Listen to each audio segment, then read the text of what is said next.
ನಮಸ್ತೆ ಎಲ್ಲರಿಗೂ.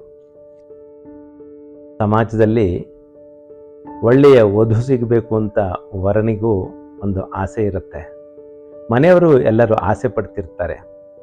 ಅಂತಹ ವಧು ಪ್ರಾಪ್ತಿಗೆ ಯಾವುದೋ ಒಂದು ವಿಶೇಷ ಕಾರಣ ಡಿಲೇ ಮಾಡ್ತಾನೆ ಇರ್ತದೆ ಜೀವನದಲ್ಲಿ.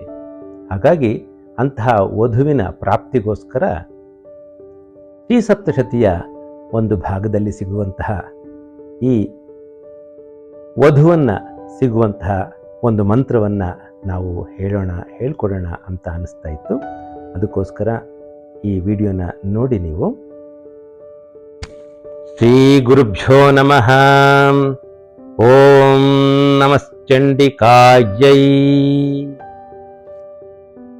ವಿವಾಹ ಪ್ರತಿಬಂಧಕ ದೋಷ ನಿವಾರಣಾರ್ಥಂ ಚ ಶೀಘ್ರಮೇವ ವಿವಾಹ ಸಿದ್ಧ್ಯರ್ಥಂ ಜನ್ಮ ಲಗ್ನ ರಾಶಿಭ್ಯಾಂ ಸಕಾಶಾತ್ ಅನಿಷ್ಟಸ್ಥಾನೇಷು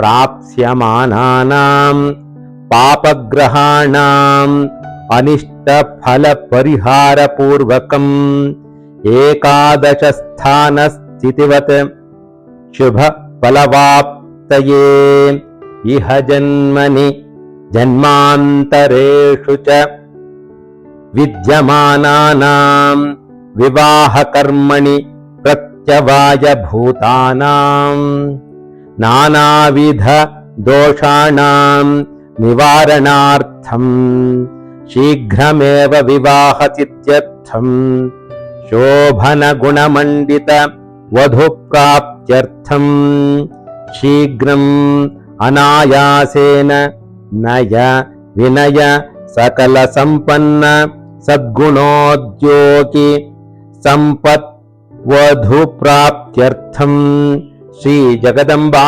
ಪ್ರೀತ್ಯರ್ಥೇ ಯಥಾಶಕ್ತಿ ಪಾರಾಯಣಂಚ ಕರಿಷ್ಯೇ ಅಂತ ಸಂಕಲ್ಪವನ್ನ ಮಾಡಿ ಪತ್ನಿ ಮನೋರಮಾನ್ ದೇಹಿ ಮನೋವೃತ್ತಾನುಸಾರಿಣೀಂ ತಾರಿಣೀಂ ದುರ್ಗ ಸಂಸಾರ ಸಾಗರಸ್ಯ ಕುಲೋದ್ಭವಾಂ.